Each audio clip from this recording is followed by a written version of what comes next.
As a boy, I had certain anti-Semitic experiences.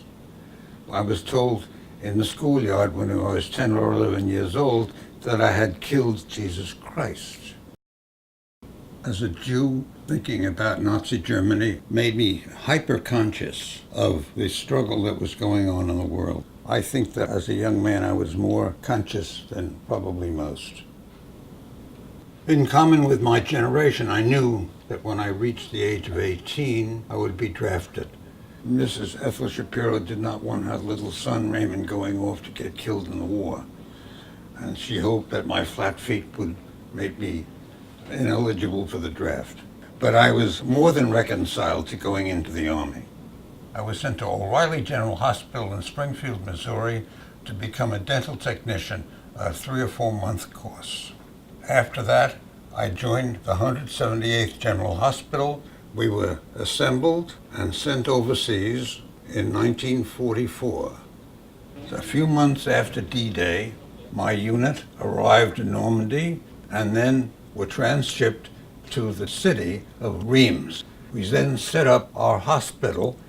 We treated German and American patients. Now, there were 600 or 700 or 800 guys in the hospital. There were maybe 8 or 10 or 12 Jewish doctors, but among the enlisted men, not many. I was made to feel by my encounters with certain anti-Semites, and I would say that these anti-Semites were ignorant more than they were ill-willed. Some Americans had fallen for the Nazi line that Roosevelt was a Jew. And when Roosevelt died, all of us were in shock, and some of us were in tears. And this Corporal Paul was saying something like, "I'm glad he's died, the damn Jew bastard." And for the first time since I was a kid, I had a fist fight with him. We slugged it out in the barracks for about 10 or 15 minutes with no result, only exhaustion. The Army experience was a leveler. The war changed everything. The 82nd Airborne Division was stationed in the Reims area, and we in the dental department knew when there was going to be a jump. Army regulations dictated that you could not go into battle without a certain number of occluding teeth.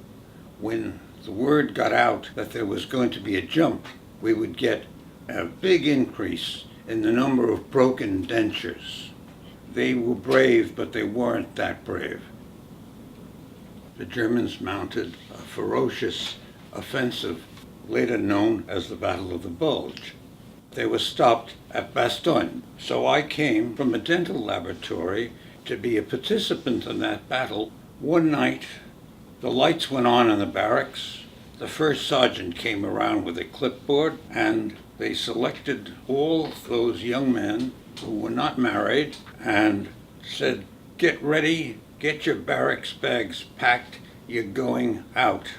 In an hour or so, we were on weapons carriers and headed north into Belgium, where I first was shot at and surprised and terrified, hiding behind a wall and luckily not being hit. Then, after half an hour or so, onward to the battlefield of Bastogne. And the American casualties in that battle, 29,000 killed, not to mention many thousands more wounded. That was my experience of warfare as it really was, blood and death.